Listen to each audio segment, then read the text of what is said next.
اعوذ باللہ من الشیطان الرجیم بسم اللہ الرحمن الرحیم یا ایھا الذین آمنوا اے ایمان والو لا تأکلوا نہ کھاؤ اموالکم ایک دوسرے کے مال بینکم اپنے درمیان بالباطل باطل طریقے سے اے ایمان والو ایک دوسرے کے مال آپس میں باطل اور غلط طریقے سے مت کھاؤ الا ان تکونا ہاں ایک صورت ہے کہ تجارتاً کہ عن تراض منکم آپس میں رضامندی سے تجارت کر لو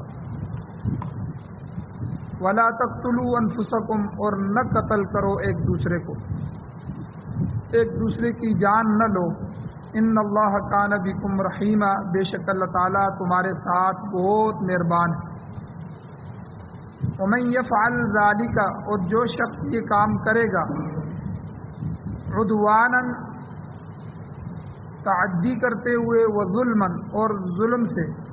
فسوف نصلیہ نارا ان قریب ہم اس کو آگ میں داخل کریں گے وکان ذلک علی اللہ یسیرا اور یہ بات اللہ پر بہت زیادہ آسان ہے سورۃ النساء سپارہ نمبر 5 آیت نمبر 29 اور 30 دو آیتیں آپ کے سامنے تلاوت ہوئی ہیں، آپ نے ترجمہ سنا ہے۔ سب سے پہلے ربط آیات ہے، ان آیتوں کا پچھلی آیتوں سے تعلق کیا ہے۔ گزشتہ دروس میں محرمات نکاح کا تذکرہ ہوا کہ وہ عورتیں جن سے نکاح یا تو ہمیشہ کے لیے حرام ہے یا وقتی حرام ہے، اور پھر ان محرمات کی حکمت کا بھی اللہ نے تذکرہ فرمایا کہ میں نے ان نکاحوں کو حرام کیوں کیا، اور اسی ضمن میں اللہ تعالیٰ نے پرانے لوگوں کے حالات اور دستور کی طرف بھی اشارہ کیا کہ یہ ایسی ایسی قومیں انبیاء صالحین اور نیک لوگ بھی گزرے تاکہ موجودہ جو شریعت الہیہ ہے، جو ہمارے پاس کتاب ہے، جو ہم لوگ ہیں، ہماری امت ہے، اس سے تقابل اور ترجیح کا موقع مل سکے کہ اللہ نے ہمارے اوپر کتنی آسانیاں فرمائی ہیں اور پہلی امتوں پر کتنی مشقتیں تھیں، اور اسی طرح اللہ تعالیٰ نے اس معاملے میں انسان کی جو طبعی خواہشات ہیں ان کو ملحوظ خاطر رکھ کے اس انسان کے لیے اللہ نے آسانی پیدا فرما دی۔ چونکہ انسان خلق الانسان ضعیفا، انسان فطرتاً کمزور پیدا کیا گیا، اس لیے اللہ تعالیٰ نے لا یکلف اللہ نفسا الا وسعها، اللہ نے کسی پر زیادہ بوجھ نہیں ڈالا بلکہ انسان کو اتنا ہی مکلف بنایا ہے جتنی اس کی طاقت اور وسعت، اس لیے اللہ نے تخفیف فرما دی۔ اور محرمات نکاح کے مسئلے میں جب ہم غور کرتے ہیں تو معلوم ہوتا ہے کہ کسی نفس کے اندر ناحق طریقے سے تصرف حلال نہیں، لہذا جن عورتوں کے ساتھ نکاح حرام ہے، ماں ہے، بہن ہے، بیٹی ہے، پھوپھی ہے، خالہ ہے، بھتیجیاں ہیں، بانجیاں ہیں، یہ جتنے بھی رشتے ہیں، تو ان میں تصرف کرنا، ان سے نکاح کرنا یہ باطل ہے۔ اگر کوئی نکاح کرے گا بھی تو شریعت اس کو تسلیم نہیں کرے گی، یہ نکاح شمار ہی نہیں ہوگا۔ تو جس طرح کسی جان میں ناحق تصرف جائز نہیں ہے، اسی طرح مال میں بھی شرعی احکام کے خلاف تصرف روا نہیں، کسی کی جان میں بھی اس طرح جائز نہیں تو مال میں بھی جائز نہیں۔ تو اس سورۃ النساء کے ابتدا میں اللہ تعالیٰ نے جانی اور مالی حقوق کا تذکرہ فرمایا کہ جانی حقوق کون کون سے ہیں، مالی حقوق کون کون سے ہیں، اور اللہ نے ساری مخلوق کو، انسان کو پیدا فرمایا ہے، تو تخلیق انسانی جب اللہ نے بیان فرمائی، کیا لوگو میں نے تو تمہیں ایک ہی نفس سے پیدا کیا، خلقکم من نفس واحدہ، اور آدم علیہ السلام سے، اور پھر اس سے حوا علیہ السلام بنائے، پھر اس سے آگے نسل چلنا شروع ہوئی۔ تو اللہ تعالیٰ نے تخلیق انسانی کو بیان کر کے جو انسانوں کا سب سے کمزور طبقہ ہے، یتیم، یتیم جو ہے جب آدمی بچہ ہوتا ہے اور یتیم ہو جاتا ہے، والد فوت ہو جاتا ہے، تو یہ معاشرے کے کمزور طبقوں میں سے کمزور طبقہ ہے۔ تو اللہ تعالیٰ نے یتیموں کے حق میں ناانصافی سے منع کر دیا اور بہت سے احکامات یتیموں کے بھی بیان فرمائے۔ پھر اللہ تعالیٰ نے دوسرا کمزور طبقہ جو ہے وہ عورت ہے، تو عورت کے مہر کا ذکر کیا، اور پھر اس کے بعد اللہ تعالیٰ نے وراثت کے احکام بیان فرمائے۔ تو یہ ساری کی ساری چیزیں مالی احکام میں آتی ہیں۔ اب آج کے درس میں بھی اللہ تعالیٰ نے مالی اور جانی حقوق کا ذکر فرمایا ہے، اور اس بات کی وضاحت فرما دی ہے کہ شرعی حکم کے بغیر نہ مال میں تصرف جائز ہے، نہ جان میں تصرف جائز۔ کسی انسان کو قتل کرنا یہ جائز نہیں، سوائے 3 صورتوں کے، وہ آگے آئیں گی انشاءاللہ۔ تو اسی طرح کسی انسان کے مال کو کھانا جائز نہیں ہے، سوائے ایک صورت کے جو اللہ نے یہاں بیان فرما دی، تجارت کے۔ بھئی تجارت کرو، تجارت سے تو اس سے مال لو، نفع کماؤ، وہ نفع تمہارے لیے جائز ہے۔ ایک چیز لاتے ہو اور لا کر اس کو دے دیتے ہو، بیچتے ہو۔ اب تم نے 100 روپے کی لائی ہے تو اس سے آپ 20-30 روپے نفع بھی لے سکتے ہیں۔ اس لینے کو اللہ نے جائز کیا، ورنہ ہر وہ راستہ جو شریعت نے حرام کیا ہے اس سے ناجائز ہے۔ ارشاد ہوتا ہے، اللہ فرماتے ہیں یا ایھا الذین آمنوا، اے ایمان والو۔ یہ ایمان والوں کا جو خطاب ہے یہ خاص طور پر اہل ایمان کے لیے۔ دنیا میں جس طرح میں نے کل بھی بیان کیا تھا، تقریباً 8 ارب کی آبادی پوری دنیا میں انسانیت کی موجود ہے۔ اس میں سے 2 ارب کے قریب جو ہے وہ مسلمان ہیں، اور باقی جتنی بھی آبادی ہے 6.25 ارب یہ کافر ہیں۔ تو جب اللہ نے پوری دنیا کو خطاب کرنا ہوتا ہے تو یا ایھا الناس کہتے ہیں، جہاں بھی قرآن میں آتا ہے، اس سے یعنی پوری دنیا کو ایک حکم دینا ہوتا ہے، اور پوری دنیا کی انسانیت کے لیے رہنمائی اللہ تعالیٰ فرما رہے ہوتے ہیں، اس لیے یا ایھا الناس فرماتے ہیں۔ لیکن خاص طور پر جب ایمان والوں کو کوئی حکم دینا ہو، ان 2 ارب لوگوں کو کوئی حکم دینا ہو، تو اللہ تعالیٰ یا ایھا الذین آمنوا سے خطاب فرماتے ہیں۔ تو یہاں بھی اللہ نے ہمیں حکم دینا تھا، اس لیے اللہ نے فرمایا یا ایھا الذین آمنوا، اے ایمان والو، لا تأکلوا اموالکم بینکم، نہ کھاؤ اپنے مالوں کو اپنے درمیان ہی، بالباطل، باطل طریقے سے۔ اب کافر جو ہے وہ جو مرضی کرتا رہے، کافر کی تجارت کو تم نے نہیں دیکھنا کہ وہ کیسے پیسے کما رہے ہیں، ان کی کمپنیاں کیسے چل رہی ہیں، وہ کیسے ڈیلنگ کر رہے ہیں، وہ کیسی کیسی شرائط لگا رہے ہیں، کیسے کیسے کاروبار کر رہے ہیں۔ تو کافر کے لیے دنیا میں اسلام نہیں۔ تو اس لیے یا ایھا الذین آمنوا سے ایمان والوں کو مخاطب کیا، اے ایمان والو، تم نے آپس میں ایک دوسرے کے مالوں کو باطل طریقے سے نہیں کھانا۔ اب باطل سے کیا مراد ہے؟ اس سے مراد ناجائز اور حرام راستے ہیں۔ کسی بھی ناجائز اور حرام راستے سے مال نہ کمانا ہے، نہ اس پہ خرچ کرنا ہے۔ تو اس میں نمبر 1، ہر وہ ذریعہ آمدنی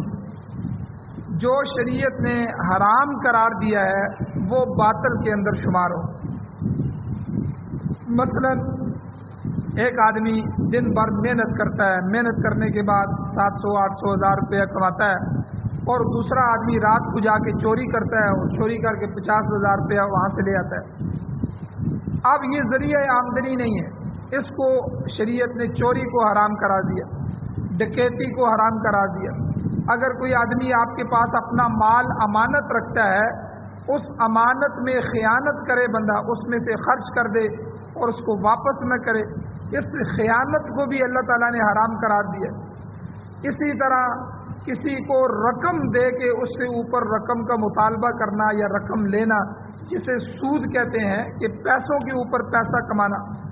یہ بھی شریعت نے حرام۔ اور اسی طرح رشوت کا راستہ ہے کہ اپنے جائز ناجائز کام جو ہے وہ رشوت کے ذریعے کروائے۔ ہر وہ ناجائز کام جو جائز نہیں ہے اس کو پیسے دے کے جو ہے وہ اس کے کام کو کروائے، تو یہ پیسے دینا بھی اس کو رشوت کہتے ہیں، یہ بھی حرام راستہ ہے۔ اسی طرح دھوکہ ہے،